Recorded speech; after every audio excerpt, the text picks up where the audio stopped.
On an impulse, she got married in a flash. I thought that married life would be dull and boring, but I was repeatedly hit by surprises. Lucky draw for a luxury car, someone said. It's your luck. When encountering benefactors at work, someone says. You are fortunate. Enemies go to prison, someone. God opened his eyes. Until a high-end event, someone attended in a high-profile manner as the president of the Lu Group, the owner of Star Entertainment, and the aristocratic prince of Country A. The reporter asked him why he suddenly wanted to attend. He only saw her in his eyes. Come and support my wife. Small theater, Mr. Qiao, how many secrets do you still have that I don't know? My biggest secret is that I love you. Mr. Qiao, why did you marry Miss Yu? She is a love story that I will never be able to overcome in my lifetime, with no other choice but to fall. Mr. Qiao, with a net worth of trillions, what is the most valuable possession you have ever had? Yuan. Keywords of the novel. Flash marriage target is a mysterious tycoon with no pop-ups. Flash marriage target is a mysterious tycoon. Download the complete text. Flash marriage target is a mysterious tycoon. Read the latest chapters. Chapter 1. Marriage with me. You are listening at novelfull.audio. Chapter 1 Marriage with me, marry me. Upon hearing these words, Yuan looked up in shock and gradually saw the man's appearance in the shimmering sunlight. The man was smoking with his fingertips, his long legs overlapping, lazily leaning on the sofa. His outline was clean and clear, his lacquered eyes fixed on her, as dark as a silent night. His temperament made Yuan have to doubt the authenticity of the blind date information. Is this really a programmer with a monthly salary of less than 20,000?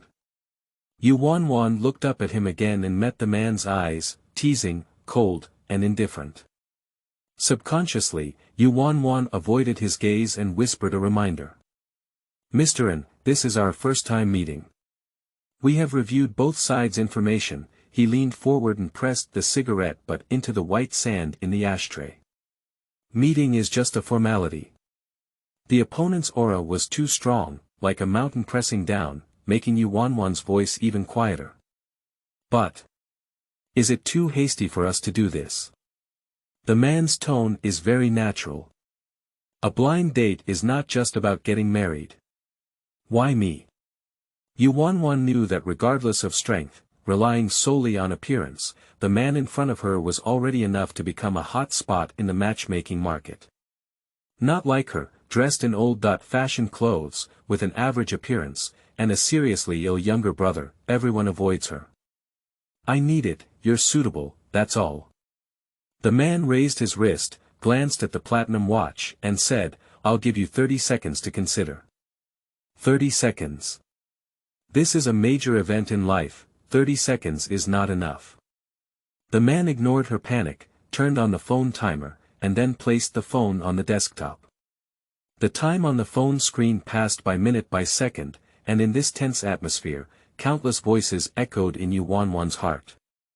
10-9 Yuan, please calm down. Although the other party has good conditions, they cannot get married right after meeting. 6-5 If you get married, you will never have the chance to marry Brother G again. 3-2 He's so handsome, you're so ordinary, how could he possibly look up to you?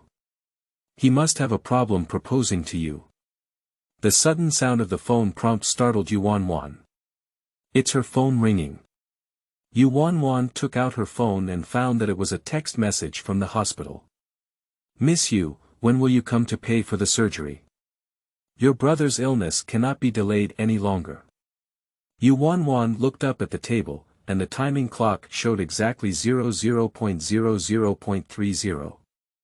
The man withdrew his phone. Is this assuming that she refused?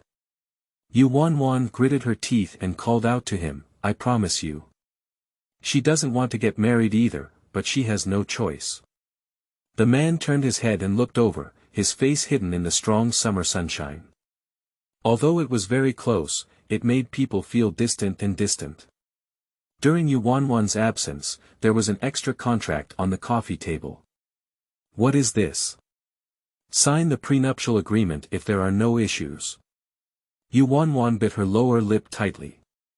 At this moment, she only thought about her brother lying in the hospital bed and couldn't even read the terms of the contract.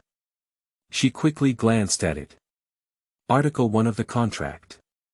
Both Party A and Party B are legally married and are required to fulfill their marital obligations and assume corresponding marital responsibilities. Article 2 of the contract. Both parties shall try marriage for 1 year.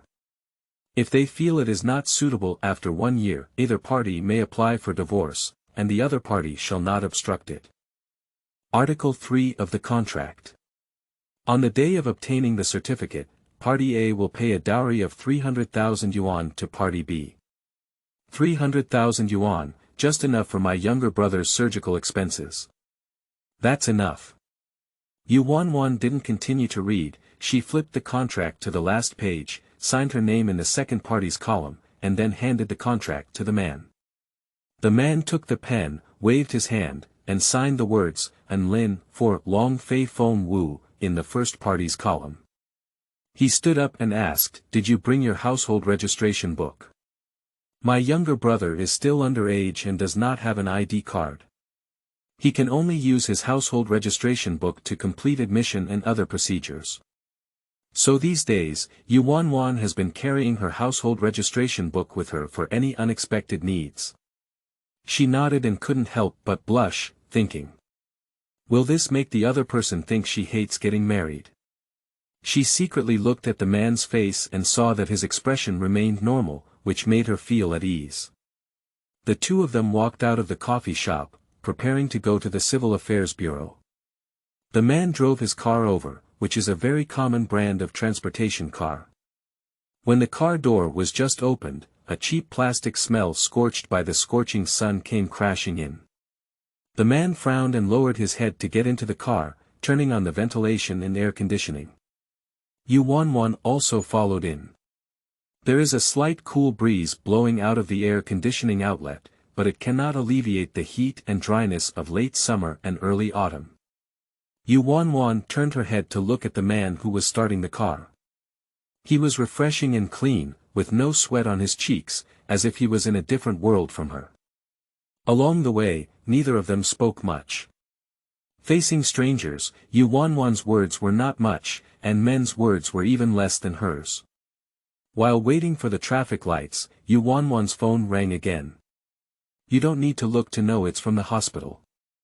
In fact, there is no need for the hospital to urge. Yuanwan is very clear in her heart that her younger brother's illness cannot be delayed any longer. What's up? The man asked. It was called from the hospital. She has a sick younger brother, and she confessed this matter when registering with the matchmaker, without hiding it from the man. After listening, his expression did not change much. After about half a minute, he said to her, "Open the storage box in front of you." Yuanwan opened it according to her words and saw a bank card and a key inside. There is 300,000 yuan in your bank card, which is your dowry. The password is 68. This key. You can move directly to Tianxin Apartment 701, number 19 Luotian Road. Holding the key, Yuanwan was like grabbing a life-saving straw, exerting force until her nails turned white. She just wants to quickly collect the certificate and go to the hospital to pay, and even forgot to ask the man. Is giving her the key the meaning of cohabitation now? There are not many people in the Civil Affairs Bureau, so there is no need to queue up. They walked straight to the window for marriage registration, and the two took out their household registration books and placed them in front of the staff. As the two of them didn't look very familiar at all, the staff couldn't help but ask, "Are you voluntarily getting married?" Yuanwan nodded with the man and spoke in unison. Yes. To apply for a marriage certificate, you need to take a photo first. The two of them stand in front of the camera, with the man holding a straight face and the woman half bowing her head, looking cramped. With a click, the wedding photo with a red background is ready. 10 minutes later, the two walked out of the Civil Affairs Bureau and were already married. Holding her marriage certificate, Yuan felt like she was stepping on cotton, feeling very unreal. Because she was in a hurry to go to the hospital to pay, Yuan did not delay. After coming out of the Civil Affairs Bureau, she bid farewell to the man and rushed to the hospital without stopping. After paying the money, the hospital arranged surgery for her brother as soon as possible. There were many people waiting outside the operating room, and the seats in the family rest area were already occupied.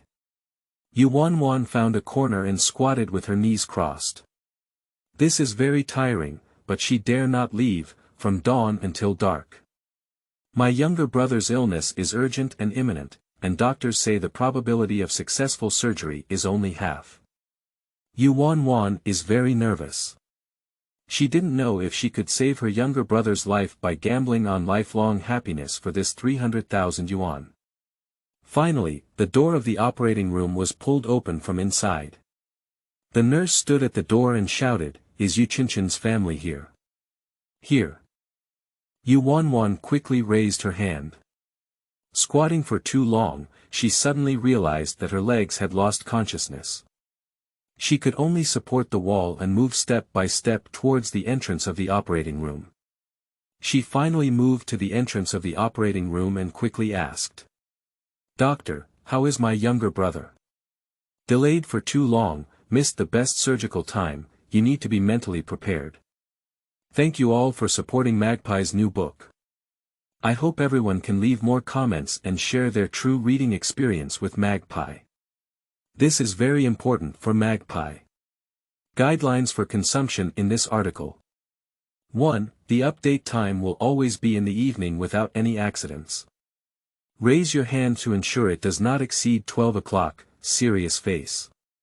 JPG 2. This article contains extremely high sugar content, so patients with toothache should be cautious when entering. 3. Occasionally dropped from small theaters, excessive sweetness, welcome to follow. End of this chapter. Chapter 2. Mr. Qiao in Rumors. You are listening at novelfull.audio. Chapter 2. Mr. Qiao in Rumors. Yuan's heart was instantly lifted to her throat. We need to observe in the isolation ward for 3 more days to determine whether we are out of danger. Upon hearing that she needed to observe, Yuan's heart was instantly twisted into a ball. But she didn't have time to ask more because Yu Qinchen had already been pushed out by other medical staff. Yuan quickly caught up with the surgical cart and watched her younger brother's pale face wrapped in gauze. She felt extremely heartbroken and tears instantly filled her eyes. "Qinchen, how are you? Does it hurt?" "It doesn't hurt at all," Yu Qinchen gave her a weak smile. At this moment, my younger brother still wanted to comfort himself, but Yuan felt even more heartbroken. "Sister, where did you get the money for the surgery? Did you agree to marry that blind date man?" Yuan was only silent for a while, and Yu Qinchen was so anxious that he was going crazy. "Sister, how can you agree? Didn't you always have a crush on brother Ji? You." Listening to her younger brother mention the person she secretly loved, Yuan's heart felt as if she had been pricked by a needle. But the top priority is to appease my younger brother. She suppressed her tears and explained, "Don't worry, I didn't go on a blind date. The money was lent to us by a kind-hearted person. Although Yu Qinchen is young and precocious, he is only an 11-year-old child. He has no doubts about her explanation. When I recover from my illness, I will earn money with my sister and return the money to the kind-hearted person as soon as possible." Swallowing the pain into her stomach, Yuan nodded with tears in her eyes and said, "Okay." My younger brother was pushed into the isolation ward, and Yuan watched him fall asleep through the glass before leaving with peace of mind. It was already 3 a.m., and there were still several anxious patients and their families coming and going outside the hospital gate. Yuan had to walk to the outer edge of the lane to make way for a family member carrying daily necessities. A car brushed past her. Yuan turned her head and looked over. The street light tilted down from the half-open window and hit the passenger's side face in the car. From Yuanwan's perspective, one can see the tightly pursed lips and clean jawline of the man in the car. By the time she stood up straight, the car had already driven far away. She only had time to see a license plate ending in 888, as well as the logo of Rolls-Royce. At that moment, she seemed to have seen Enlin. Yuanwan shook her head and drove away the ridiculous thoughts in her mind. At this moment, the man in the car opened his eyes as if sensing someone thinking about him. The driver parked the car in the VIP exclusive parking space and turned around to find that the man had already woken up. "Mr. Qiao, here we are." The man remained motionless and maintained his previous resting position. The street lamp shone down from the skylight and hit the man, casting a halo over the night, making him appear mysterious and distant. This man is indeed like a legend. It is rumored that he is the successor of the world-renowned chain of hotels, Monsoon Hotel, and the owner of the hottest brokerage company, Star Entertainment Group. Rumors have it that he is worth over 100 million yuan, but he is not close to women. Rumors have it that he comes from a noble background and has a quarter-royal lineage. The driver knows that these seemingly absurd rumors are all true. And rumors have only glimpsed the tip of Mr. Qiao's iceberg. This character, who rarely appears in front of people, is much more powerful than rumored. The man just let out a gentle but it landed in the driver's ear, like thunder piercing through his ear, carrying a lot of weight. The man didn't move, and the driver didn't dare to act recklessly. He could only turn off the car and wait quietly. I don't know how long it took before the driver spoke up to break the silence. "Sir, the task you entrusted me with has been completed. I have arranged a programmer position for you at Star Entertainment with a monthly salary of 20,000 yuan. You will be on business trips from Monday to Saturday and will be off on Sundays. Of course, you do not need to attend in person. The administrative department will arrange your work records. Do you think this is acceptable?" Also, the old man called before and asked when you would like to go back for a quick meal. The old man has asked about the heir more than once on the phone. Do you want to take Miss Yu back? The man remained silent for a while before saying, "It's not urgent." The driver looked at Joe in the rearview mirror and felt deeply regretful. If it weren't for the urgent need for a successor, with Mr. Qiao's conditions, it would never have been possible to hastily marry a woman whom he had only met once. The driver thought of Mr. Qiao's marriage partner. Outsiders, quiet, well-behaved, indeed meet Mr. Qiao's requirements. But this is only a superficial reason. The driver was well aware that this woman named Yuanwan was able to become Mr. Qiao's wife not only because of her ordinary background, but also because of her appearance. She looks very much like a person, who is a secret hidden deep in Mr. Qiao's heart that others cannot pry into. I only hope that Mr. Qiao's wife is truly as well behaved and quiet as she appears, and not like that woman, who will only cause harm to Mr. Qiao by acting in front of her and behind her. Doctor's office. Before the young doctor entered, he was still joking, "It's not easy to receive you as a big shot. Everyone has to work overtime for you." But as he picked up Qiao Jianshan's examination report, his face instantly became solemn. Qiao Jianshan has just finished his inspection and is currently buttoning his clothes.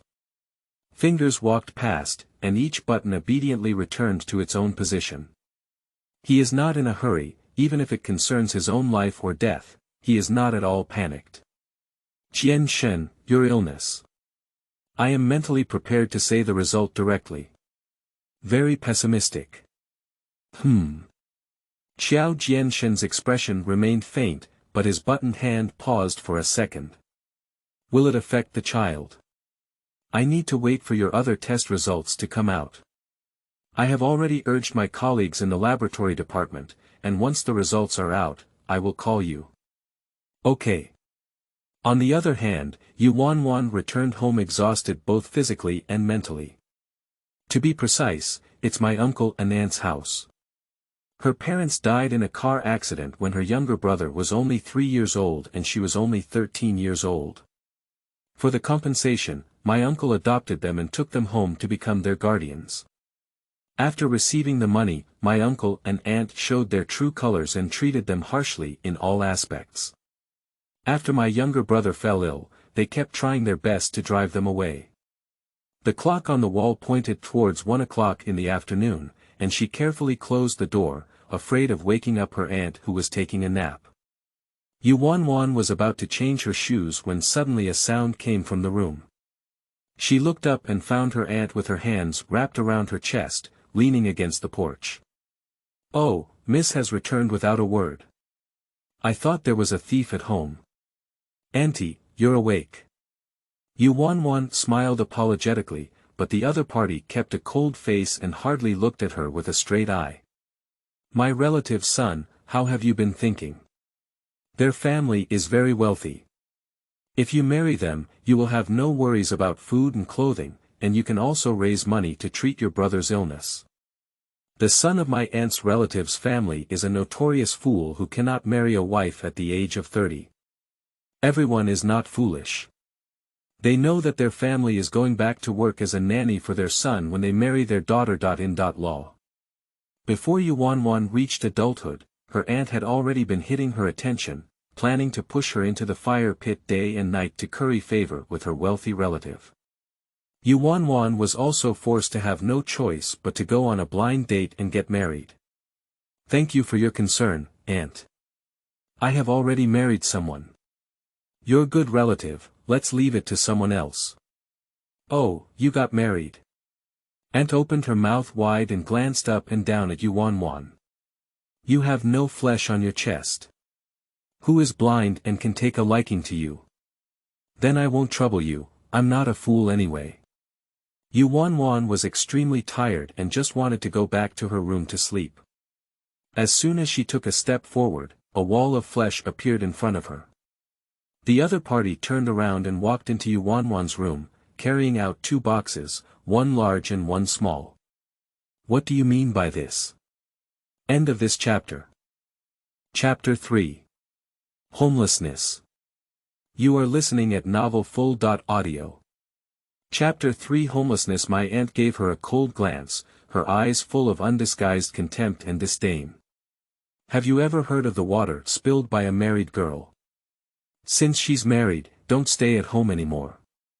Seeing Yuan motionless, my aunt looked like a teapot with high toes and an air, and the sound was several degrees higher than that of boiling hot water. "Why, I can't bear to leave. Your newlywed husband doesn't take you in, or is he fake?" Aunt opened her mouth and made a very exaggerated expression. "Yuan, you're not being a mistress for the old man, are you?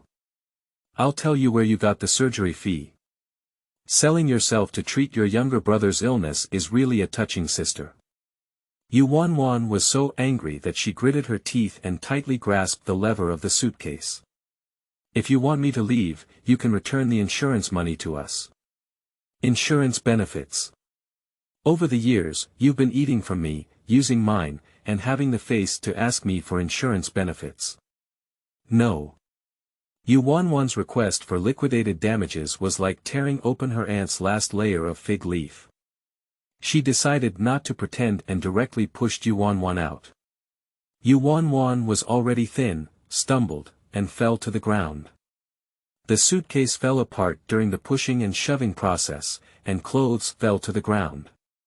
With a bang, the door closed. The sound of iron door collisions echoed in the stairwell, reminding Yuan time and time again that she was homeless. The gloomy wind blew from the stairwell, and although it was summer, Yuan only felt cold. The coldness that seeped into her bones made her shiver and shiver. She is already in her senior year, and the school has not arranged any coursework. In addition, in order to raise medical expenses for her younger brother, she has already withdrawn from the school dormitory. But now, my younger brother has not yet escaped danger, and the cost of surgery is still a bottomless pit. She doesn't even know what to do. She was like a poor wild cat, looking around in confusion, surrounded only by cold and pale walls, with no hope at all. Tears rushed out uncontrollably, and as they were about to fall, she held them back tightly. Yuan, don't cry. Yuan pulled her sleeves and wiped away the tears that had not yet dripped. What's the use of crying? Crying can't make my younger brother better, it can't bring my parents back to life. She picked up the clothes scattered on the ground and stuffed them into the suitcase. She looked fiercely at the tightly closed cold iron door.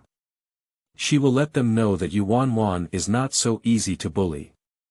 Yuan carried her suitcase downstairs and stopped a taxi. When the driver asked her where to go, she gave an address. Monsoon Hotel. That is my uncle's workplace. Since reasoning is useless, then tear your face apart and make a fuss. Who is afraid of who? Top floor of Monsoon Hotel. Yuan was forcibly dragged onto the rooftop by her uncle, who worked as a security guard in the hotel. Yuan, what's wrong with you? This is where I work, why are you making such a fuss? You return the insurance money to me, and I'll leave immediately.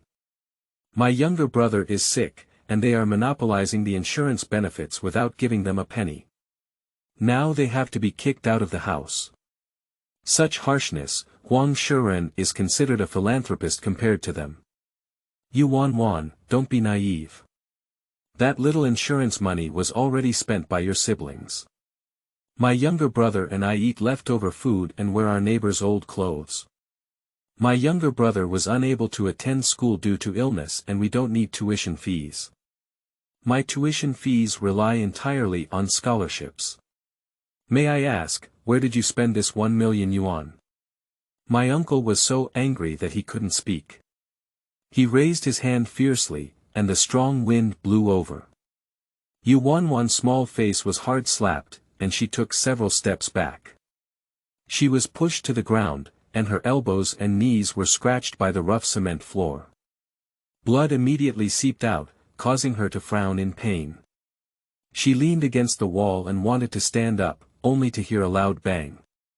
The rooftop door was closed, followed by a sound of being locked.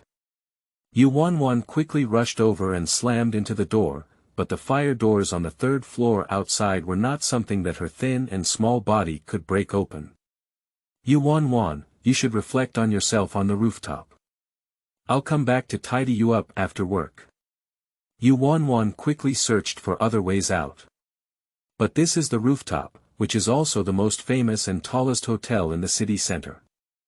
Lying on the edge of the rooftop, looking down, the small cars on the long street crawled past like little ants.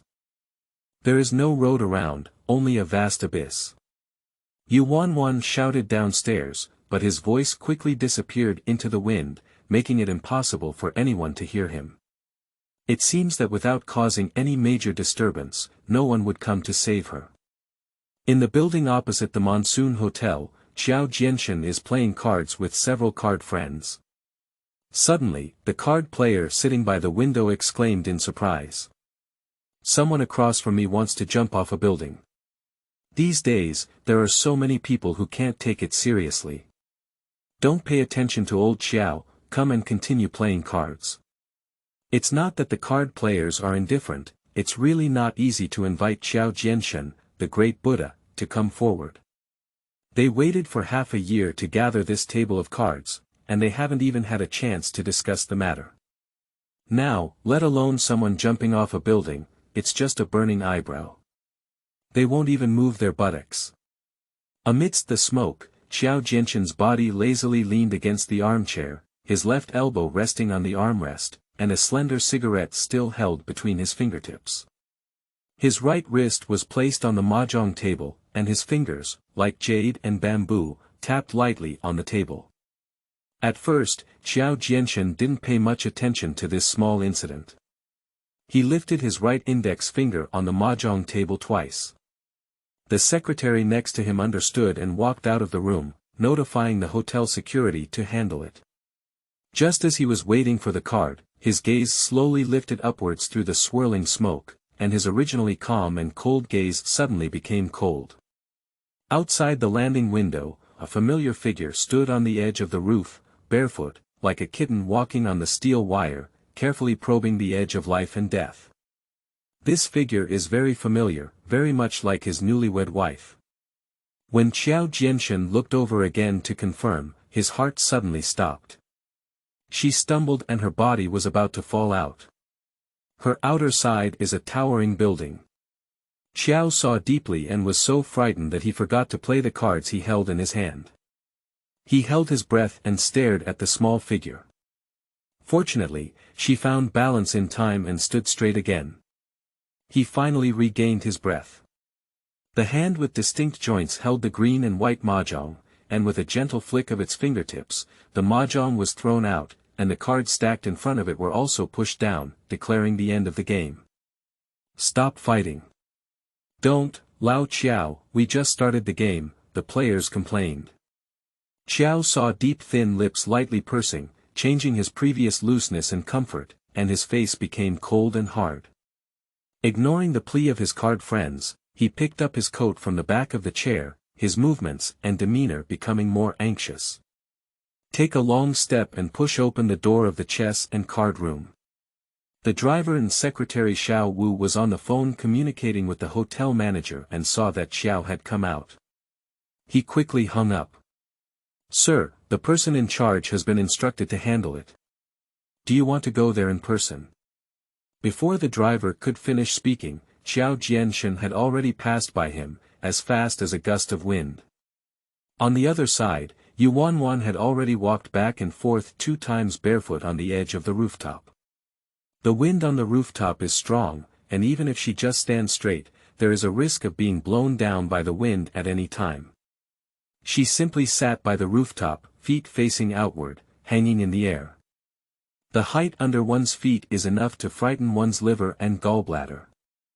The strong wind made her clothes sound like hunting, and her hair was also disheveled by the wind.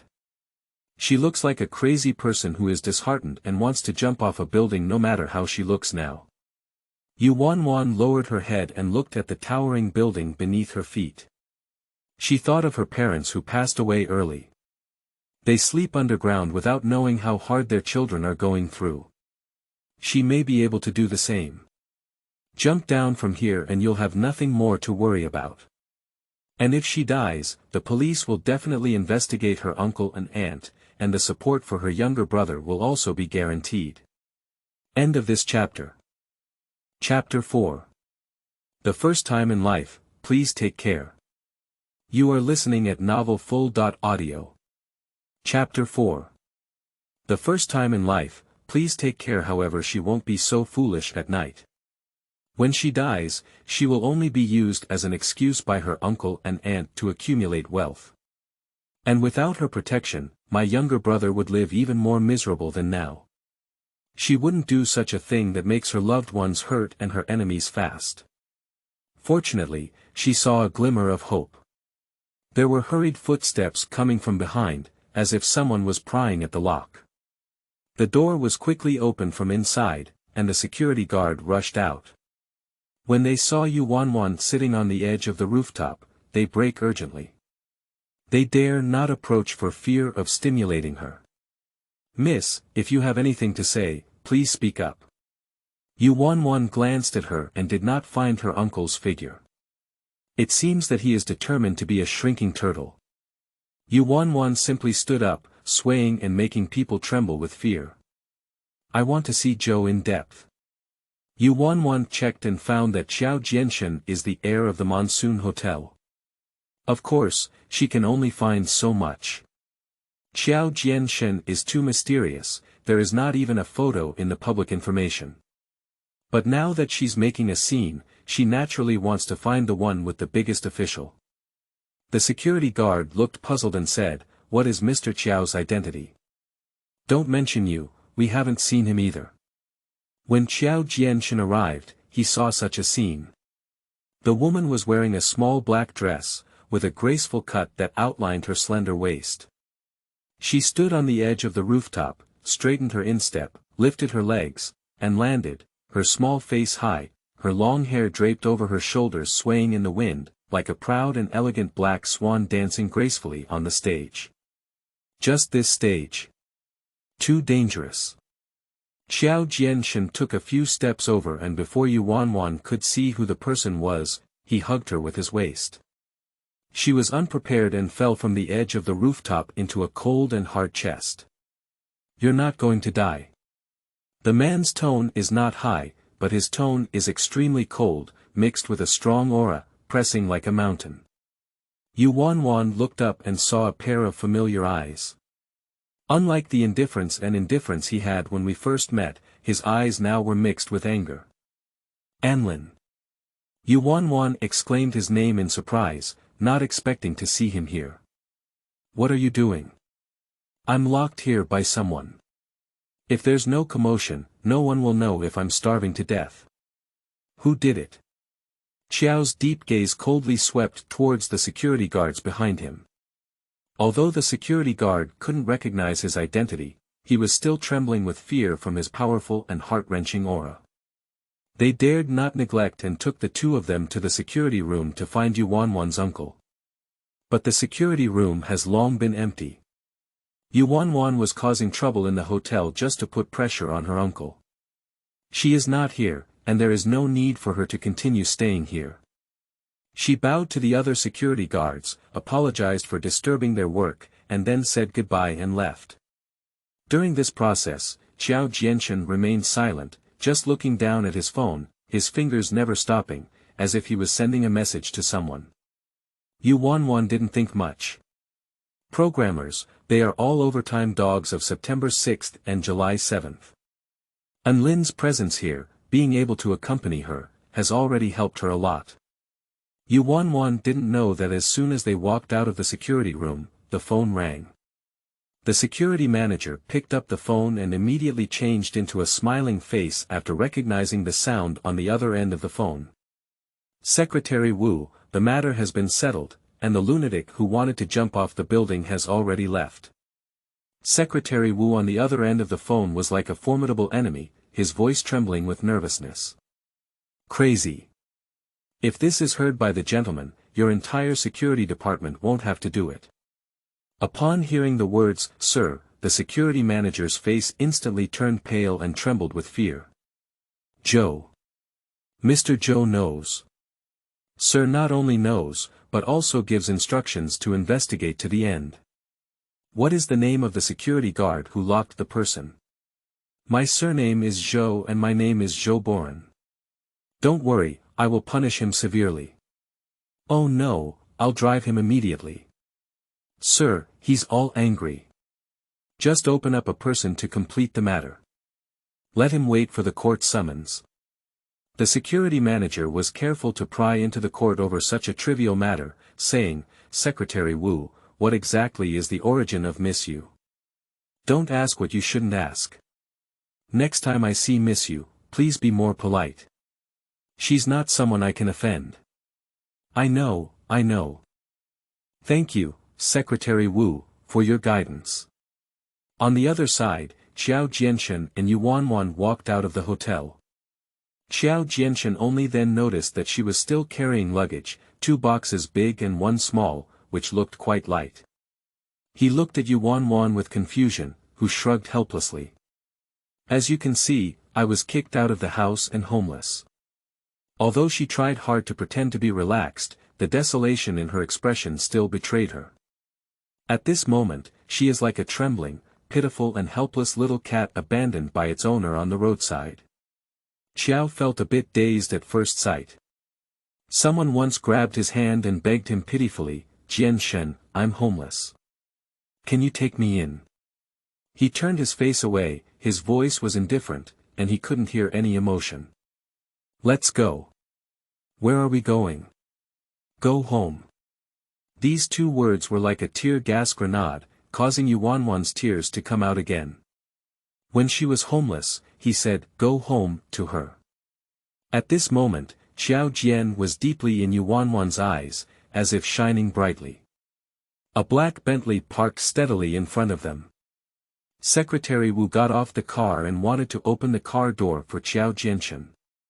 He only noticed Yuan following behind Qiao Jianshan as he walked down. Yuan also saw the luxury car in front of her. After all, both the logo and the model of this car cannot be ignored. She saw a celebrity drive this car model during a red carpet interview, and it is said to be priced from tens of millions.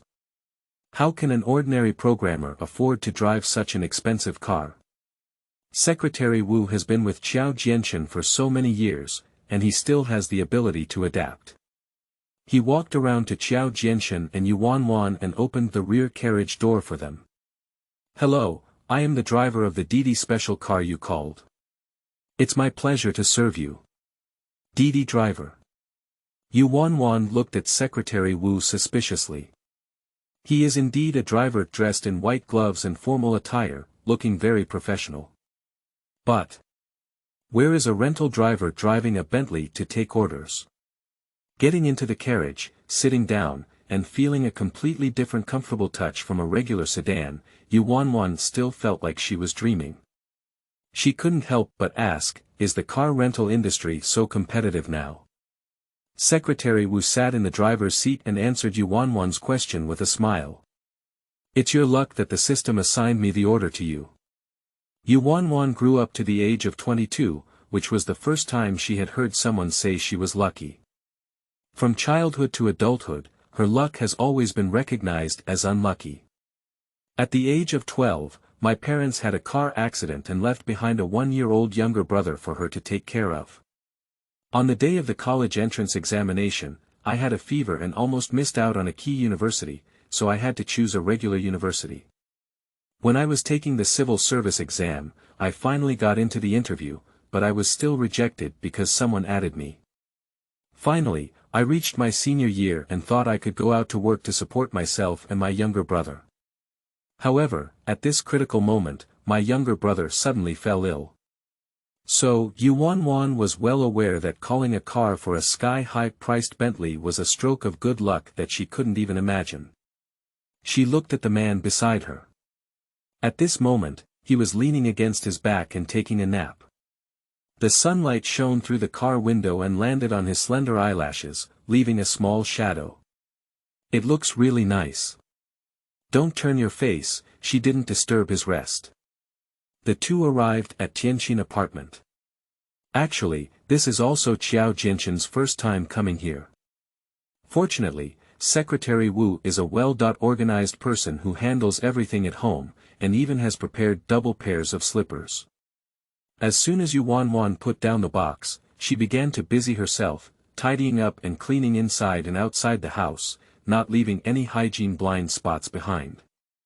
I found that there wasn't much food in the refrigerator and took the initiative to buy groceries. She doesn't like to take advantage of others and always wants to repay her kindness, even if this person is currently her legal husband. Qiao Jianshan is very busy, with endless reports and endless messages to reply to. In just a short while, the things he was urged to handle on his phone had already reached 99%. After he finished reading the quarterly report, he realized that his home had greatly changed. The fragrance of rice wafted from the kitchen, the floor had just been mopped, and there were still water stains left. The sheets were hanging on the balcony, and the scent of detergent could still be smelled when the wind blew. This originally looked like a model house. An exquisite but desolate small house, with the care of a woman, instantly exuded the atmosphere of human fireworks. Joe instinctively wanted to search for a woman's voice, but the sudden ringing of the phone interrupted his thoughts. On the other end of the phone, the young doctor's voice was anxious. "Mr. Qiao, your test report is out and I have noticed that it is beginning to spread to the reproductive system. If you really want to have a child, I advise you to delay it for an extra day as soon as possible, which will double the risk." After hanging up the phone, Qiao saw himself sitting deep on the sofa, staring blankly at the flickering screen of his phone. He suddenly felt a bit stuffy in the room. He stood up, walked to the balcony, took out a cigarette from his pocket, lit it, but didn't smoke, just looked at the straight smoke and was slightly stunned. It was already evening, and the sunset reflected the sky into a residual red like blood. This scene is too dazzling, like a hand gripping his throat, making it difficult for him to breathe. Qiao Jianshan loosened the tie around his neck, but the feeling of despair and suffocation did not ease much. The sound of the key opening the door came from the doorway, and the woman came back carrying a big and small bag. Anlin, I bought tomatoes and eggs, and also bought some pork belly. For the convenience of doing household chores, women dress very simply. Her long hair was casually pulled up and fixed to the back of her head with a wooden hairpin. She was wearing a common white T-dot shirt, with a black pair of shorts underneath. The white T-dot shirt was very long, completely covering the edges of the shorts, making her look as if she had nothing on, making her legs straight and slender. Yuan unconsciously bent over to change her shoes. She put her shoes back on the shoe rack, took the initiative to walk over with vegetables, and asked him. Anlin, why don't we have scrambled eggs with tomatoes at night? I can try to make twice-cooked pork with streaky pork, but I don't control the heat very well. If it's not delicious, please treat me more. She didn't know that the man's gaze had changed as she was focused on what to eat at night. No longer calm like water, indifferent without waves, those beautiful eyes hide fire and emotions. Qiao Jianshan suddenly approached, hugged her waist, and pressed her against the dining table, his eyes as vast and profound as the Milky Way. At this moment, she is like a weak and boneless little fox, even if she just blinks innocently, it can lead to crime. Thinking of the doctor's urging, thinking of the contract, Qiao Jianshan suddenly stopped wanting to be a gentleman. He wants to be a beast again. End of this chapter. Chapter 5. Selling Yourself. You are listening at novelfull.audio. Chapter 5. Selling Yourself. Thinking of this, his mind twitched slightly as he reached out to take off the glasses on Yuan's nose bridge. The delicate little face covered by black-framed glasses stood out in front of him. At this moment, Yuan blinked slowly. Suddenly surrounded by strong male hormones, her heart beats uncontrollably faster. Rationality tells her that this is not right. Anlin, are we too fast? Before she could finish speaking, he blocked her in a strong and domineering kiss. He didn't let go of her until he noticed her face turning red.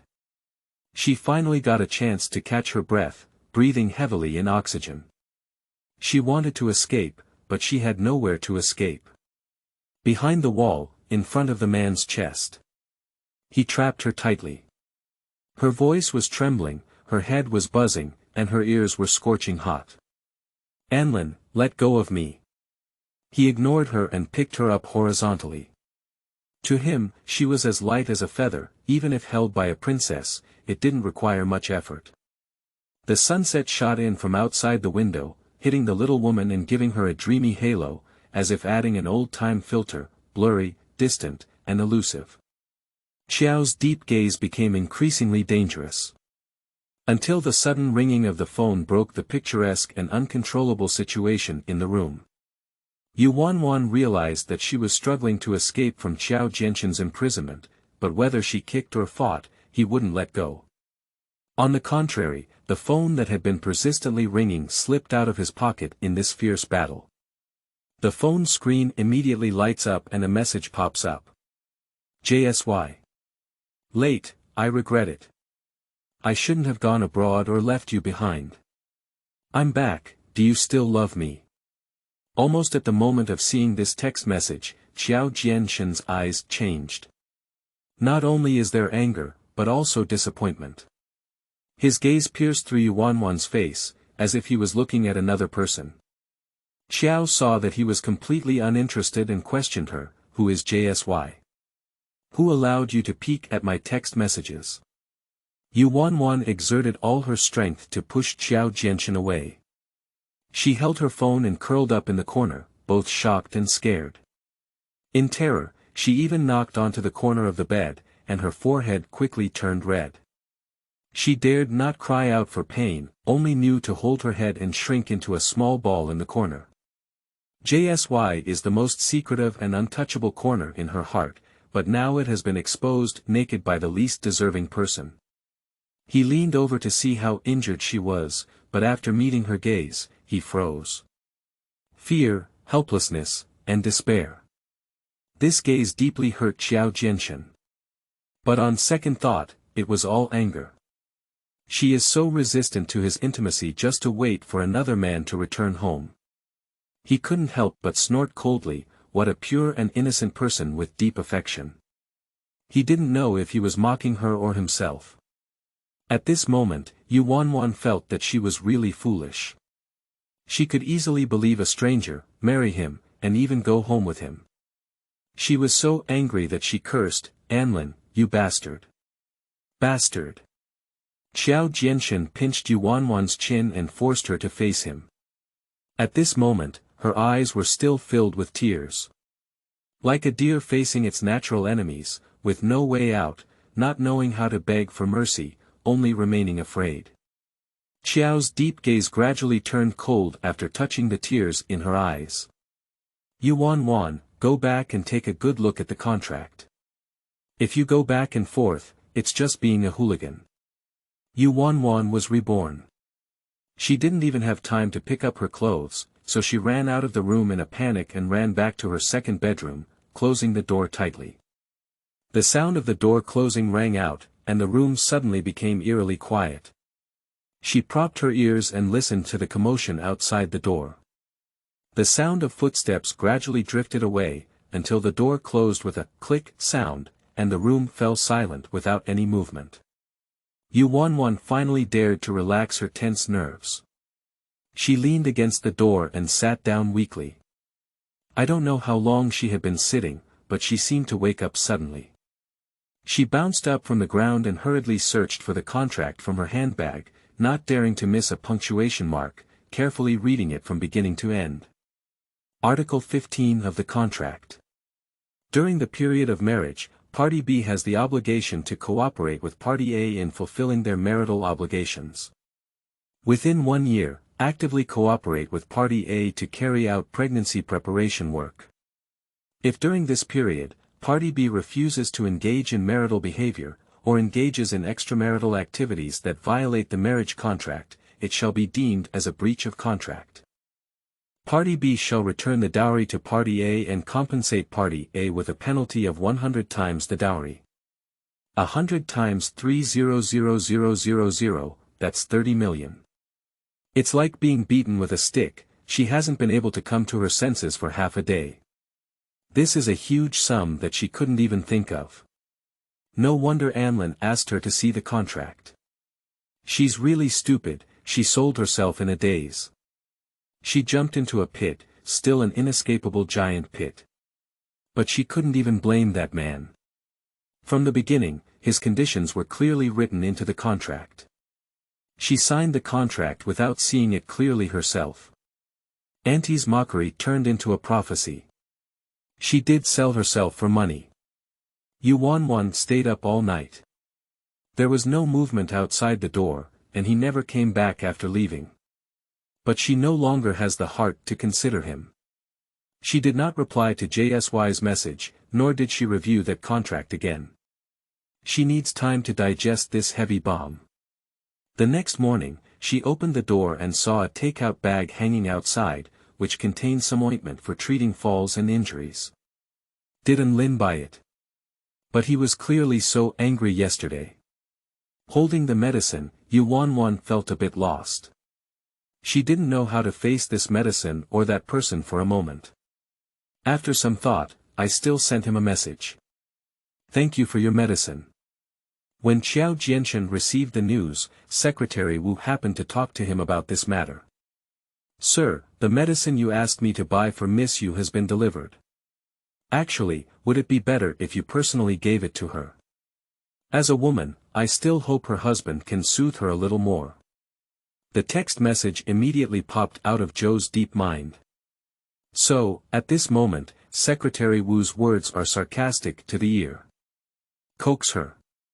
Qiao sneered deeply as he tilted his phone screen upside down on the table, his eyes cold and his voice cold. You talk too much. Secretary Wu shut up with great eyes and didn't say much. The hospital has received news that Yu Qinshan's condition has been brought under control and he can now move out of the isolation ward. This was originally good news, but Yu Wanwan looked at her already green forehead in the mirror and felt worried. If Chen Chen sees this, he will definitely worry. Yu Wanwan put the bangs down to cover her forehead, played with them in the mirror for a long time, and only went to the hospital to deliver food to her younger brother after confirming that there were no problems.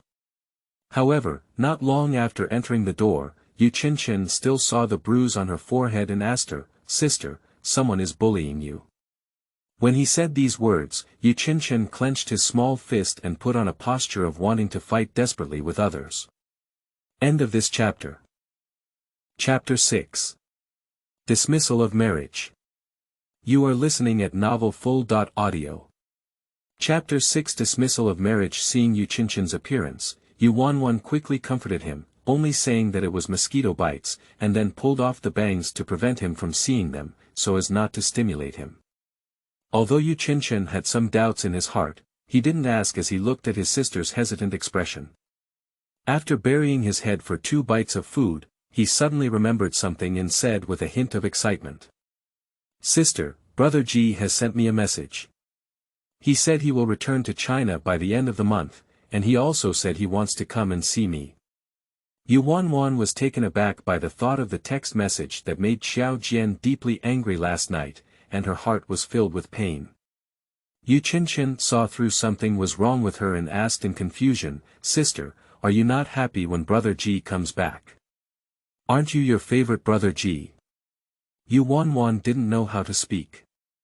Chen likes Brother Ji and has been talking about making him his brother-in-law since childhood. Even when he gets sick, he often talks about when Brother Ji will come to see him. No, we can't let Chen hold such thoughts anymore. She and Enlin have already married, and no matter what their future holds, Enlin is now Chen's brother-in-law. Chen needs to know about Enlin's existence. However, Chen is a sensitive child, and he will definitely guess if she got married because of his illness. Yu Wanwan was still thinking about how to express herself when a woman's voice came from the door, telling the truth directly. "Wanwan has already gotten married, don't you know Chen?" My aunt walked into the door, her tone seemingly caring, but in reality full of mockery. Yu Qianqian also heard it, his eyes filled with disappointment. "Sister, is this true?" Yu Wanwan doesn't have time to take care of her aunt now, so she quickly comforted Yu Qianqian. "Chen, listen to my sister's explanation. My aunt is still adding fuel and vinegar on the side. I'm not talking nonsense, it's all your sister's own words. Your sister doesn't like my relatives and has climbed up high branches." Yu Qianqian's gaze had changed. There was anger in his eyes, but more fear. He was afraid that what his aunt said was true. He tightly grasped Yu Wanwan's hand, with such force that it turned pale. "Sister, what's going on? Is what my aunt said true? Are you really married?" Yu Qianqian's reaction made Yu Wanwan extremely scared, and she tried to control his emotions. Chen, please calm down first and don't listen to her." Auntie, who was afraid that the world would not be chaotic, approached and said, Chen, you must listen to your sister's words well in the future. Your sister has sacrificed a lot for you, after all, this is a flash marriage for money. At best, it sounds like getting married, but at worst, it means selling yourself. Yu Qianqian stared fiercely at his aunt, but the threat from a child was completely ignored by the other party. My aunt continued to say, every word and sentence, deeply ingrained in Yu Qianqian's heart. Chen, what do you think a man who wants to spend money to buy a wife would look like? He must be old and ugly. Your sister is stupid and doesn't like my relatives. Although my relatives may have some brain problems, they are at least good-looking and knowledgeable. Before Aunt could finish speaking, a lunchbox lid hit her head, and Yu Wanwan wished she could tear off the wicked woman's mouth and say, get lost. Auntie crossed her waist with one hand and rolled up her sleeves, you little girl, how dare you smash me. She rushed over to catch Yu Wanwan, but she didn't even touch her hair and was kicked open by someone. She was kicked back several steps, pressed against the wall, and covered her stomach in pain, insulting the culprit who kicked her. Yu Qianqian. You little beast.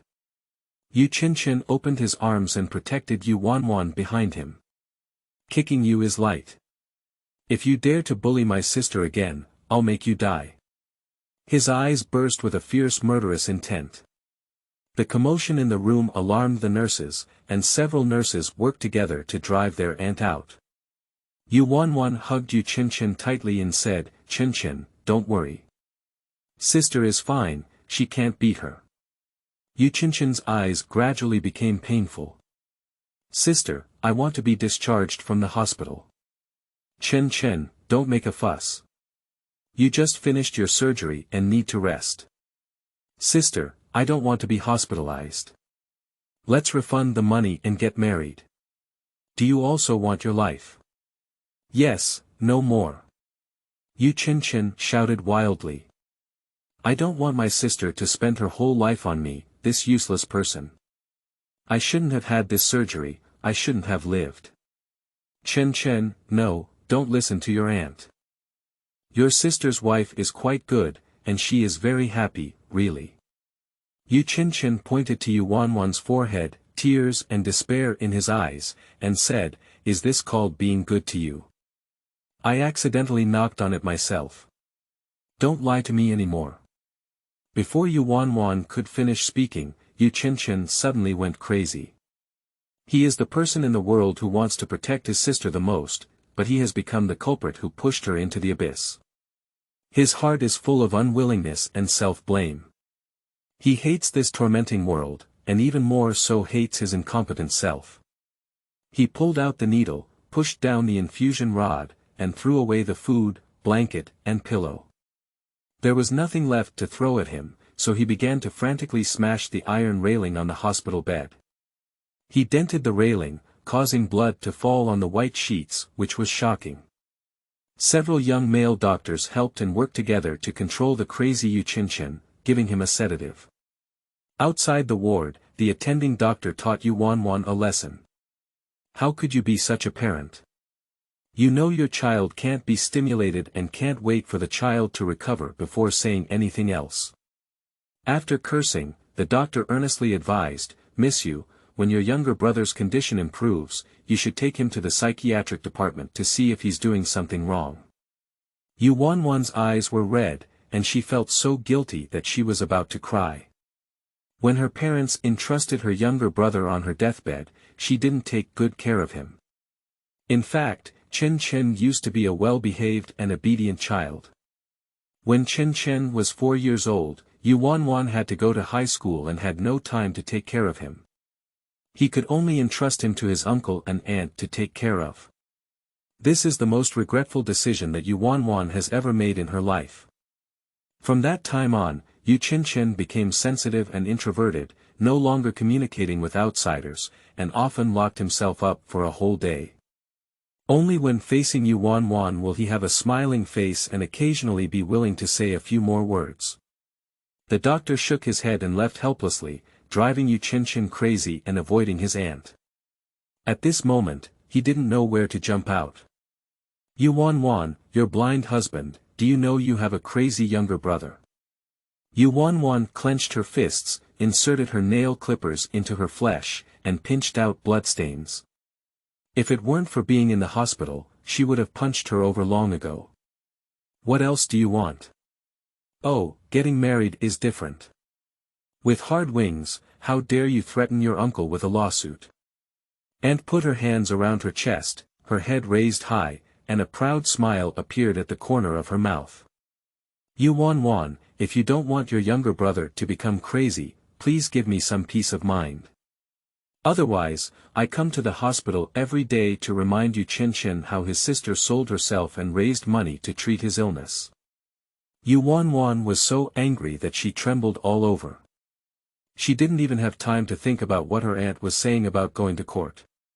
At this moment, all she wanted was not to let her younger brother hear these disgusting words anymore. She was like a small beast, emitting a desperate roar. "Get lost." But the other party seemed to have never heard her eviction order, calmly flipping out their phone in front of her. "Don't be so angry, I have something good to show you. Qinchin. Sister is mine, who dares to touch me and who works hard." End of this chapter. Chapter 7. Is not 300000, it's 30 million. You are listening at Novel Full. Audio. Chapter 7 is not 300000, it's 30 million on the phone screen. There is a sweet photo of a couple together. Yuan is very familiar with the men and women in the group photo. At the moment of seeing the photo, Yuan's pupils widened uncontrollably. How could Brother G be with his cousin? My aunt enjoys the expression on Yuan's face now. Don't you know yet? At the end of this month, Ji Shuyu and your cousin will be getting engaged. The more surprised Yuan was, the happier her aunt became. She laughed proudly, her laughter sharp and piercing. Oh, by the way, I forgot to tell you. Your cousin and Ji Shuyu have been together for 2 or 3 years, and now they have a baby. The couple has a very good relationship. They can be together, and we also want to thank you, the matchmaker. Having a baby, but he sent himself that kind of message yesterday and asked himself if he loved him. Originally, the gentle and orderly man in my memory was just a scumbag who changed his mind and became interested in his appearance. Yuan laughed uncontrollably, tears streaming down her eyes and making her hair stand on end. You're sick, just like that little beast, you're both crazy. My aunt left cursing, leaving only Yuan, who seemed to have been drained of all her strength, weakly leaning against the wall and slowly falling down. In the middle of the night, Yu Chen woke up. Yuan stood guard by his bed, and as soon as there was any movement, she was awakened from her shallow sleep. Chen, how are you? Does it still hurt? Yu Chen just stared at her without speaking, his eyes dark and unable to show any emotions. Yuan was very afraid of him like this. She touched Yu Chen's head, but there was still a bandage wrapped around his head, so she didn't dare to exert too much force. Silly Chen, am I the kind of person who would suffer losses? My sister and your brother-in-law have known each other for a long time. Before you were hospitalized, he was pursuing my sister. My sister used to think she was still young and didn't want to get married. It's not because you were sick and my aunt bullied us. I saw that he was quite reliable, so I accepted him. Yu Chen's eyes blinked and blinked, filled with suspicion. I didn't tell you before because I was afraid you might think too much. It's my fault, sister. Sister shouldn't have kept it from you. I apologize to you. Seeing the worry and embarrassment in his sister's eyes, Yu Chen opened his mouth because he hadn't drunk or eaten for too long, and his voice sounded very dry. Can the money for the surgery still be refunded? Yuan shook her head. Yu Chen closed his eyes in despair.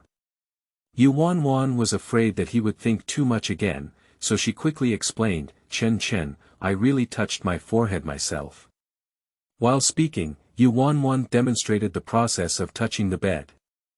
Look, your brother-in-law also bought me medicine. She anxiously took out the ointment from her handbag and handed it to Yu Chen to look at. Yu Chen took the ointment and looked at Yuan again. He remembered what the doctor had told him. His sister was worried about him and sat on the cold floor of the hospital hallway all night. He is too immature and only worries his sister. He lifted her bangs, his eyes filled with heartache. Is it still painful? Her younger brother's concern made Yuan's eyes turn red again. She quickly lowered her head and adjusted her mindset. It doesn't hurt anymore, it doesn't hurt anymore. You don't have to worry, my sister will take care of herself, and my brother-in-law is really kind to my sister. Yu Chen lowered his head, his tone filled with regret. I always thought that Brother G would become my brother-in-law. Yuan also thought so at the beginning. Unfortunately, she only found out today that the gentle man, who was as gentle as light, was also a scumbag who had forgotten his true nature. All these years of youth have been fed to dogs.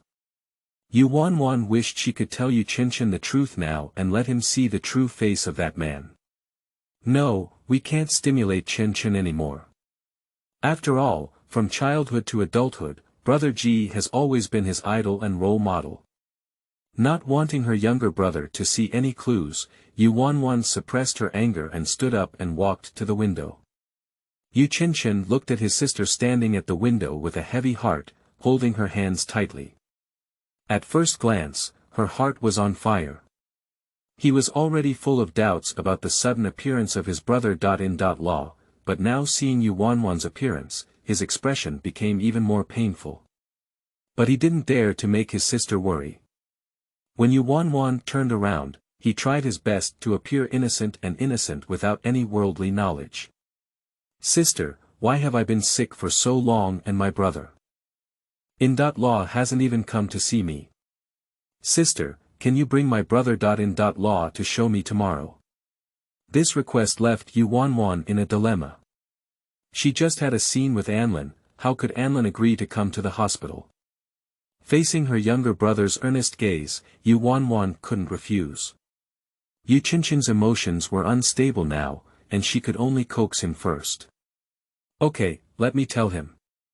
Sister, tell my brother-in-law that I really want to see him. If he doesn't come, I won't be able to eat or drink." Yu Wanwan originally thought that Yu Qianqian was just joking. As a child, if you sleep, you will forget about wanting your brother-in-law. But the next day, Yu Wanwan came to deliver food to him, and when Yu Qianqian saw that she was the only one, he didn't even take a bite of food. "Chen, be obedient. My brother-in-law has been busy lately, and my sister will bring him over in a few days. Sister, don't lie to me. What my aunt said that day was really right.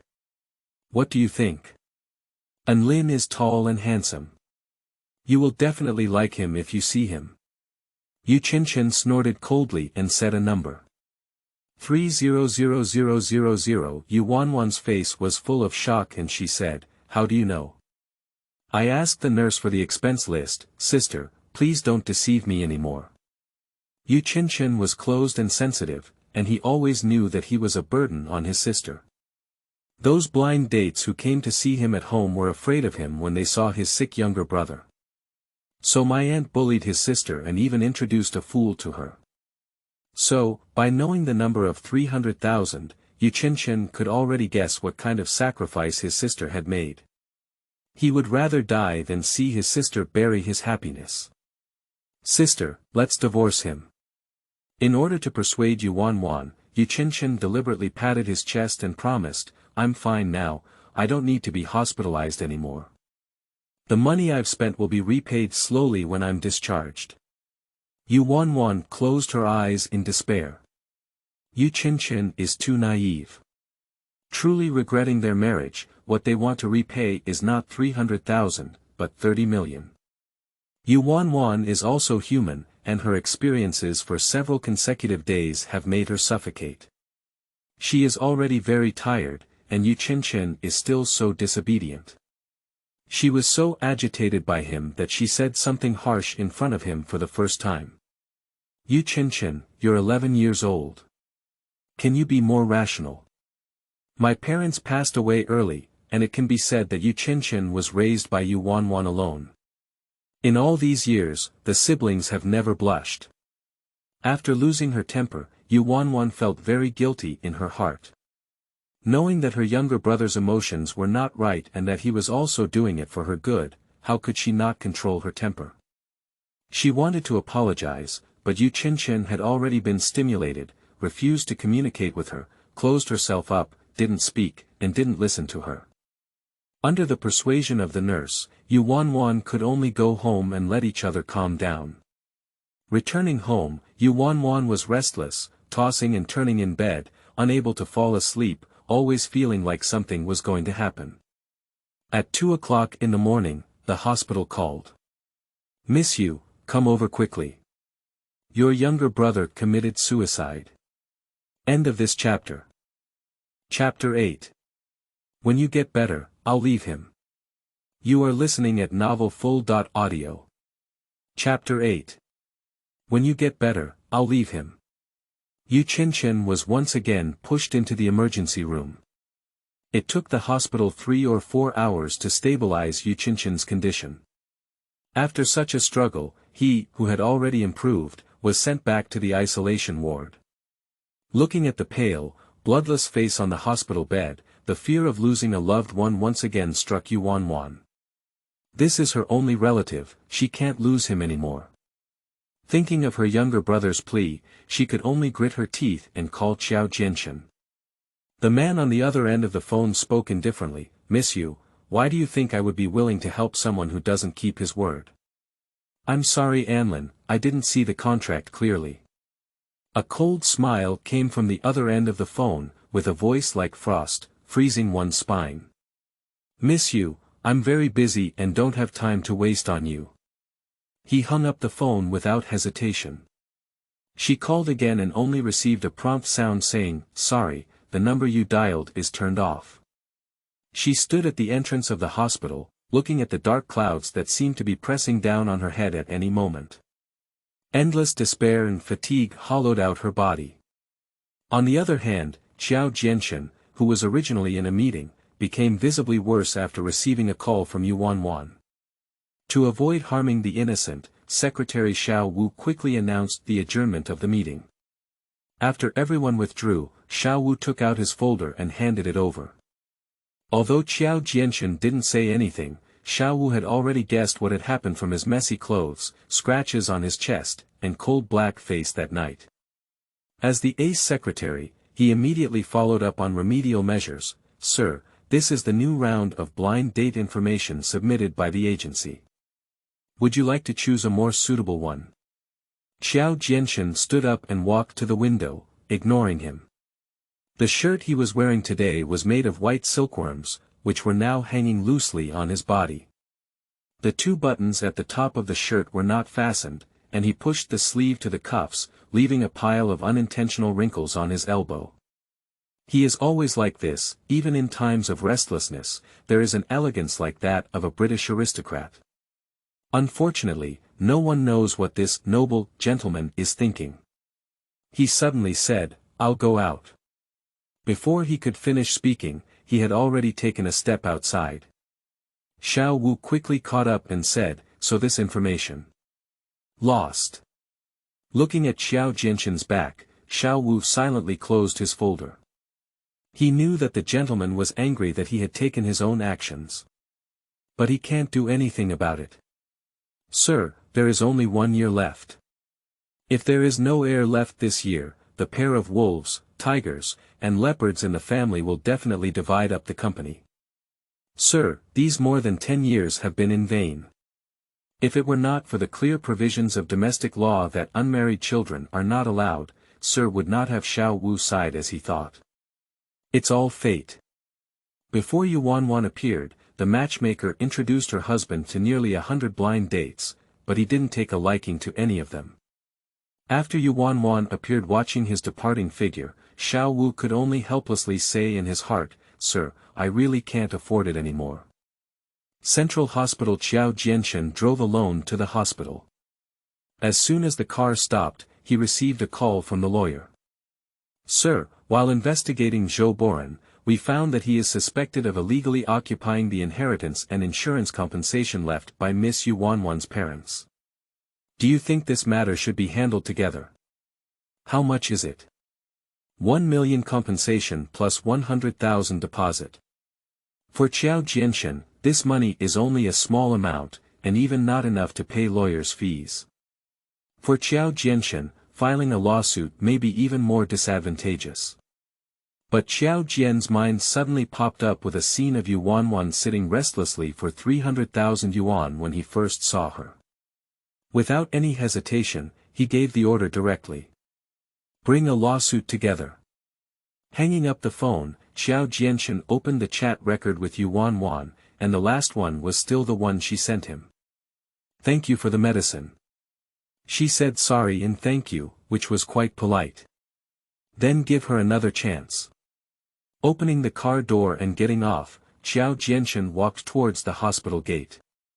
Yu Qinshan woke up, but he couldn't recover from the huge psychological gap. He pulled out the infusion tube and tried to strangle himself with the infusion hose, but fortunately he was rescued in time.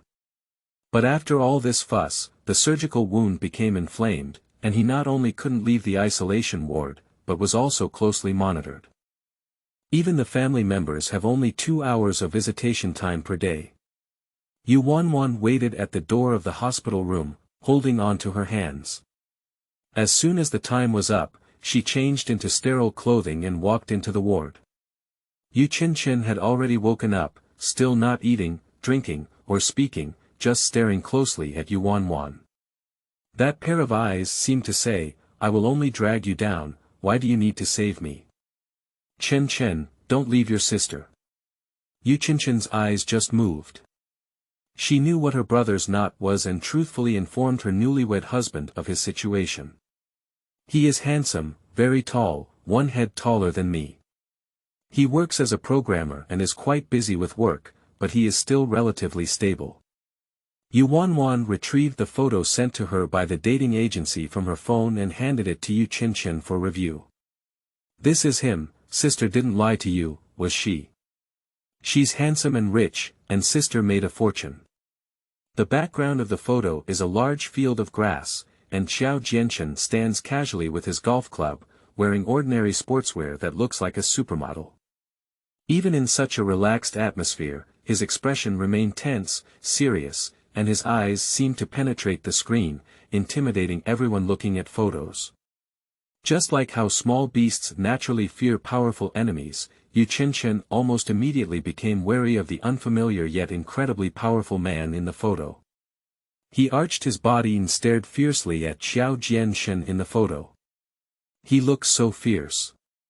Yu Qinchin glanced at Yu Wanwan's forehead with his spare light, which was still bruised and shocking. He thought of the kind of husband in TV dramas who looked elegant but secretly liked to have a cruel and cold wife. Yu Wanwan quickly pointed to the person in the photo and said, "This is not so aggressive, it's just a bit serious." Anlin is indeed meticulous in his words and smiles, but he has absolutely no connection with cruelty. Most of the time, he is still gentle and considerate. Once prejudice is formed, it is difficult to change. Moreover, Yu Qinchin still has a perfect brother-in-law candidate in his heart. Brother G. Brother G is gentle, considerate, and always smiles when talking to people. The most important thing is that Brother G is very kind to his sister, and the G family is also very kind to her sister. Before, their siblings were bullied by their aunt, and the G family would take them in. This is the root and bottom of the story. Marrying will lead to a happy family. Unlike the man in the photo, his whole body exudes an air of being far away and not allowed to approach. But he could do nothing but blame himself. "Sister, you have your own life, and I am not worth your sacrifice for me." His tone made Yu Wanwan feel both heartbroken and scared. These days, she has done everything she can say and persuade, but Chen just doesn't believe her words. Even worse, Anlin has not been in contact with her since that day. Not to mention asking him to come and see Chen, it is still unknown whether she and he can see each other again. Yu Wanwan is very tired. Since her younger brother's death, she has been overloaded and has long been emptied. She has already put in a lot of effort to maintain the current situation. She really can't keep an eye on her younger brother 24 hours a day to prevent him from doing something foolish.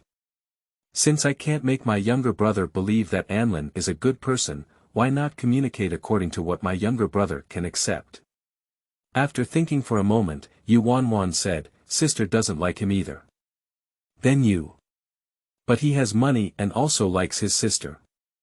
Not only can he save you, but he can also help her get through difficulties, so her sister is willing to marry him." "Sister." Yu Qinchin's eyes were filled with heartache. "Now that my sister has obtained the certificate from him, I have also spent all the dowry he gave me. Then my sister and I will make money together. He is still a child who has not entered society and has no concept of making money. You are not out of danger yet. If you are discharged hastily and your condition keeps recurring, my sister cannot let you go. Then we can only ask him to save you again." "No, no." Upon hearing that his sister was going to beg again, Yu Qinchin quickly grabbed her by the corner of her clothes, his eyes filled with pleading. So, you need to get better soon. Only when you get better can you help your sister, right? Does that mean that when I get better, you can leave him? Thinking of the exorbitant penalty in the contract, Yu Wanwan felt very embarrassed. Moreover, it is a fact that Anlin helped her in times of crisis, and she does not want to be someone who goes back and forth. But since falling ill, my younger brother has been complaining about himself, but at this moment, his eyes are full of hope. In order to cheer up her younger brother, Yu Wanwan could only nod. Well, when you get better, my sister will leave him. Yu Qinchen's face showed a rare smile. Okay, Brother Ji will also be back when the time comes, and my sister can still be with Brother Ji. Yu Wanwan just smiled and didn't answer. Even without a flash marriage, even without Anlin, she and Ji could never be together again. But for now, the main thing is to make my younger brother happy. So Yu Wanwan did not reveal the truth that his beloved Ji brother was a scumbag, but gently touched his little face and advised, okay. Neither of the siblings knew, and every word they said was seen through Qiao Jianshen's lips outside the glass window. Including the sentence.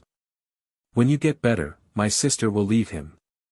In the ward, her eyes were so gentle, her expression was so peaceful, and she looked as quiet and beautiful as an angel. But her words made people feel extremely disgusting like demons. A deep sense of irony enveloped Qiao Jian's deep heart. He didn't expect that he would leave his job and rush to the hospital, only to be exposed to her exploitation and calculation. And he was just thinking about giving her another chance. And he was just planning to stand up for her regardless of cost. Hee, it's really ridiculous. Qiao sneered deeply and turned away without looking back. Yu Wanwan walked out of the ward, and the nurse told her that a man had just come to find Yu Qinchen. What does a man look like? Very tall and handsome, looking very elegant. I stood outside the ward for a while. Tall, handsome, with temperament. This is Anlin. Why didn't he tell himself when he came? Shouldn't he have heard everything he said to his younger brother just now? Yu Wanwan took out her phone and quickly sent a message to Qiao Jian. Halfway through the message editing, the phone suddenly rang. JSY jumps on the screen. End of this chapter. Chapter 9. Let's divorce. You are listening at novelfull.audio. Chapter 9. Let's divorce. Yu Wanwan pressed the elevator down button while answering the phone. Late night. This voice pierced through time and instantly pulled her back to her student days. Memories flashed before my eyes like a movie. Under the cherry blossom tree in the school hallway, a young man in white clothes holding a book slowly turned back, with a faint smile. Sakura blossoms rustled down in front of him, like a dreamy watercolor painting. The young man reached out his hand to him and called out to her, late at night. But now, hearing these two words again, she only feels nauseous. At that moment, in her spare time, she caught a glimpse of a figure entering the elevator, dressed in white and black pants, with a straight and imposing demeanor. Anlin. He left without saying hello. He must have misunderstood her. At this moment, Ji Shuyu on the other end of the phone was still asking her. Wanwan, why didn't you reply to my text message? Is Qinchen feeling better now? Yu Wanwan is currently extremely anxious, and she really doesn't have much face to deal with Ji Shuyu. She sarcastically said, hello, cousin. The person on the other end of the phone was stunned for a few seconds. Do you already know? Yu Wanwan coldly warned, I can't control who you marry, but please disappear from my life in the future.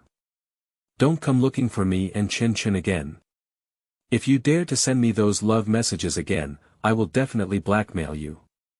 If it weren't for the love between Uncle Ji and Aunt Ji who took care of her and her younger brother from childhood to adulthood, she would have had a falling out with Ji Shuyu long ago. Not wanting to waste time on Ji Shuyu, she quickly rushed into the elevator to chase after Anlin and hung up the phone. But she chased all the way to the long street at the hospital gate and didn't see Anlin. She called him but no one answered. You must be angry. When she was extremely anxious, she realized that she knew nothing about Anlin. She doesn't know any of his friends or family, so now she wants to explain that she doesn't even have anyone to contact. Go home first, maybe he's already at home now.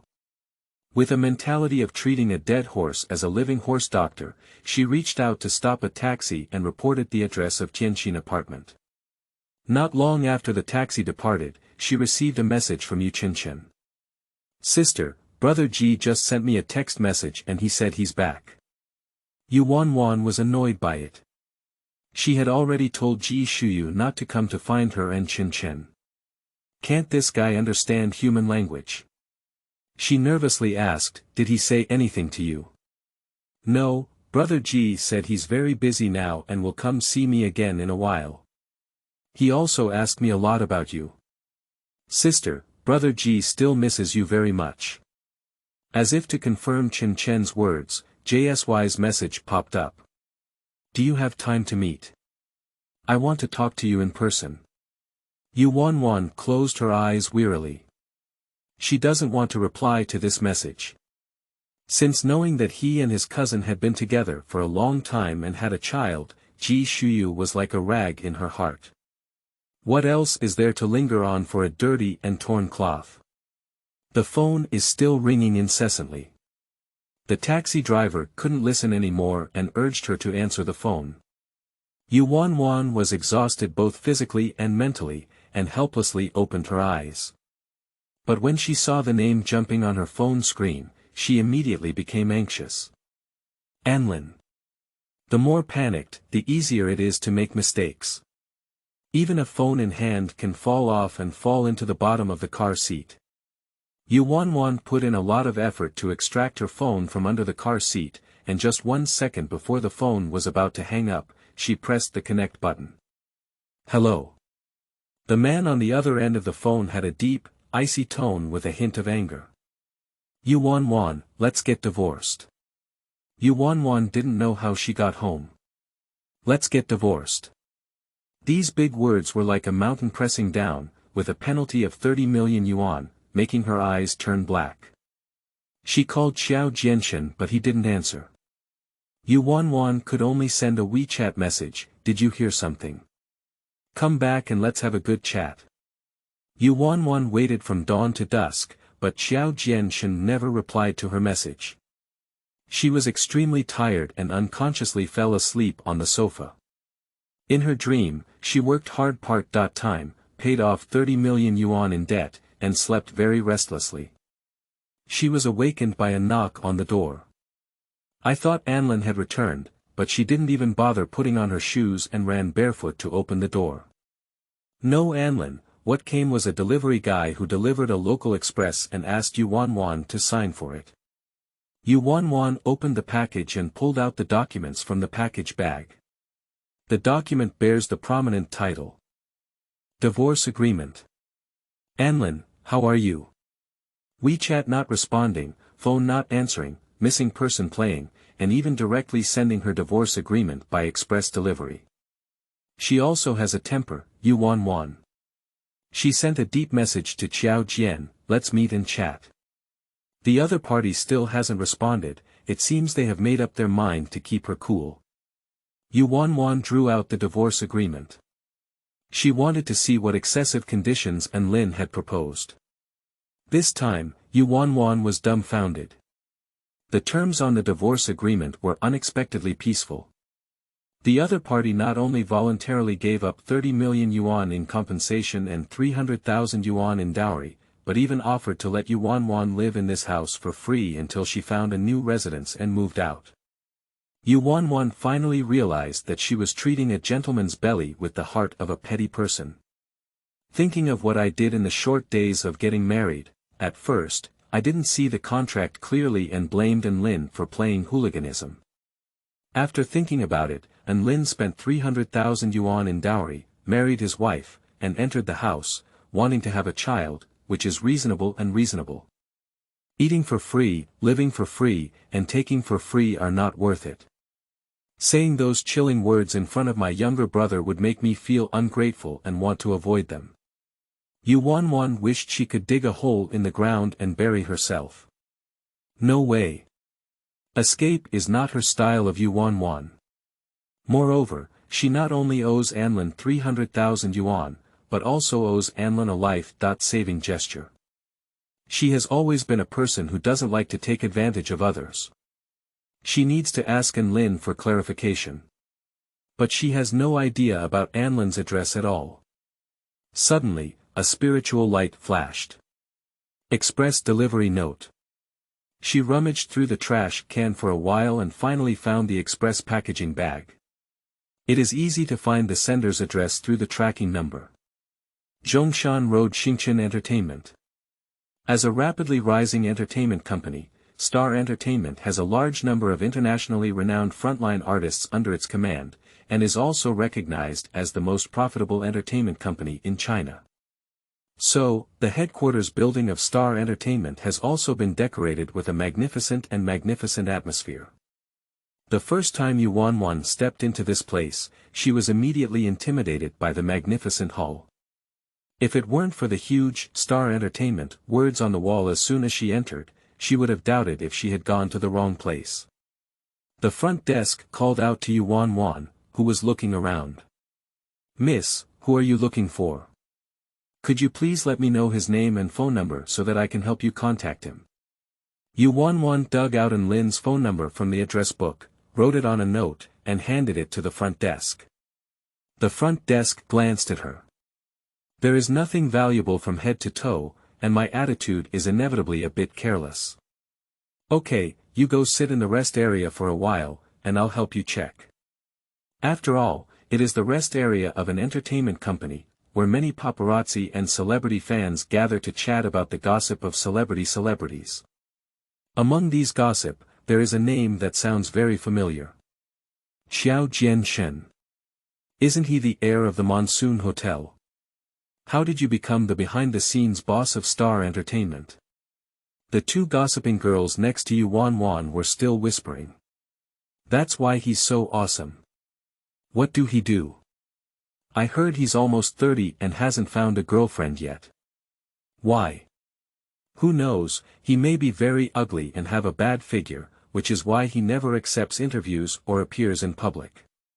There are also rumors that he is not good at that. The front desk walked over, interrupting the little girl's gossip and pulling back Yu Wanwan's thoughts. "I'm sorry, miss. I've checked and there's no one named Anlin. His phone number is also not in our employee system. It's best for you to confirm with me again." No. End of this chapter. Chapter 10. Don't show your face. You are listening at novelfull.audio. Chapter 10.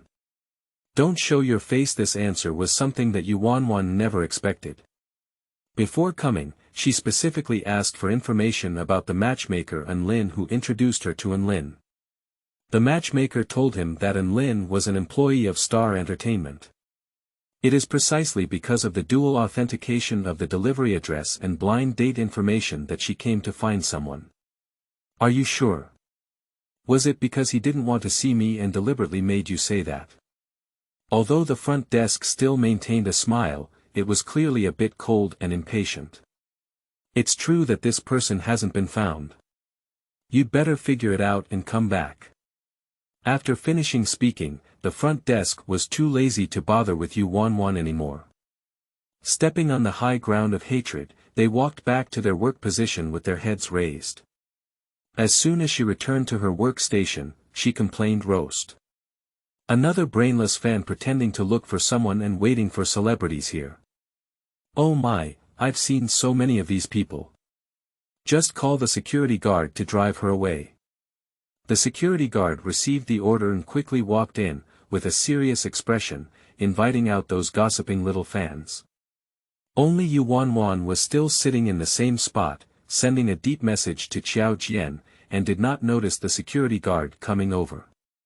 3 or 5 tall security guards stood in a row, looking down at Yu Wanwan. "Miss, don't be shameless. We'll have to wait for you to get out." Because she suspected that Anlin had forged her identity to deceive herself, Yu Wanwan's heart was already on fire. Now that the security guards are openly rushing people here, it is undoubtedly adding fuel to the fire. What attitude are you having? What attitude? If you dare to act recklessly here with illegitimate food, hurry up. If you don't leave, we'll call the police. Just call the police. I would like to see which law in our country stipulates that you have the right to drive away guests. The security guard didn't talk to her anymore, holding her arms one by one and dragging her out of the lobby. Qiao Wu happened to be out on business when he heard the commotion at the door and casually asked the front desk, who was eating melons and watching a play. What's going on? Upon seeing Qiao Wu, the front desk immediately straightened up and respectfully replied, a private meal, pretending to come looking for someone, was kicked out by us. Star Entertainment does often engage in situations where celebrities engage in illegitimate meals, lie, and squat. When encountering those who repeatedly refuse to listen, security guards will also resort to violent means. Little Wu didn't take this small matter to heart. He looked up and then frowned. Why is this silhouette a bit familiar to the eyes? Feeling uneasy, he blurted out a question. Have you verified it clearly? Verified, the person she is looking for is named Lin. There is no such person in the system, and she doesn't even do homework even if she lies.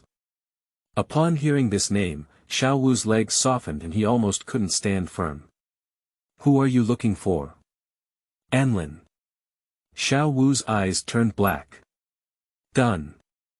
The front desk had never seen Secretary Wu panic like this before and asked in confusion, What's wrong, Secretary Wu? Still asking. Hurry up and chase the people back. I'll let Mr. Qiao know later. I'll have to skin you all. Joe. Mr. Zhou. The front desk was confused. They never expected that an ordinary woman dressed in tacky and taobao clothes would have a relationship with the company owner. What are you still waiting for? Go ahead. It wasn't until Secretary Wu urged them again that they realized they had caught up and quickly chased after them. At this moment, Qiao Jianshan is in a meeting. He has been in meetings these days and has not given himself any rest space. He doesn't want to see any news from Yuan, so he didn't bring his personal phone and kept it in the hands of Secretary Wu. Secretary Wu turned on Qiao Jianshan's private phone and only then discovered that Yuan had sent countless messages. The latest one is, Anlin, you big scammer.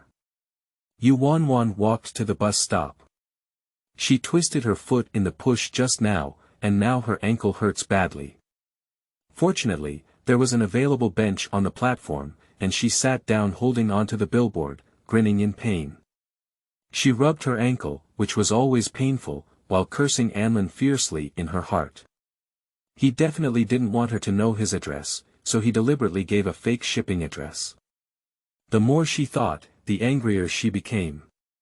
She took out her phone and angrily poked at the screen. Anlin, you big scammer. The anger of being mocked by the front desk and being expelled by the security guard is all attributed to the culprit Lin. The sound of the bus arriving at the station was heard. The bus is here. Yuan stood up and limped as she prepared to board the train. But a group of people suddenly rushed out. Yuan was frightened and instinctively hugged her small shoulder bag. Upon closer inspection, I realized it was the security guard and the front desk. The security guards stood in a row, full of momentum. After all, she is just a little girl, let alone having just experienced violent eviction by security guards. She doesn't want her other foot to be scrapped. Good women don't fight men. She endured it.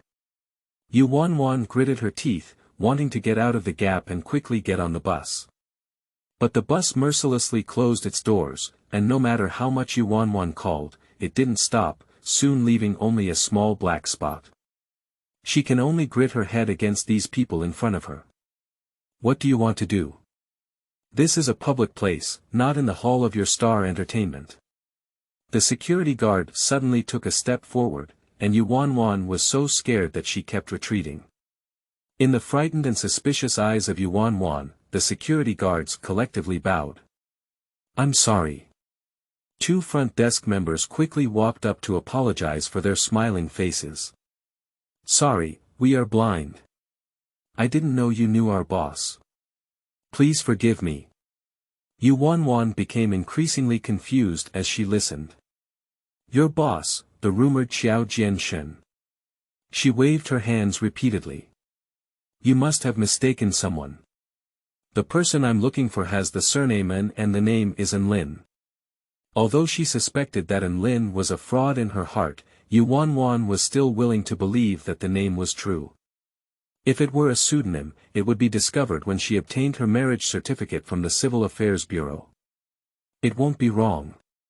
Miss, please come back with us first and let us apologize to you properly. Yuan watched them alertly. The front desk was full of smiles, with complex smiles, including awkwardness, flattery, and fear. Aren't you looking for An Lin? We'll take you back to see him. Yuan didn't believe them until 20 minutes ago when the woman told her, there's no such person in the investigation.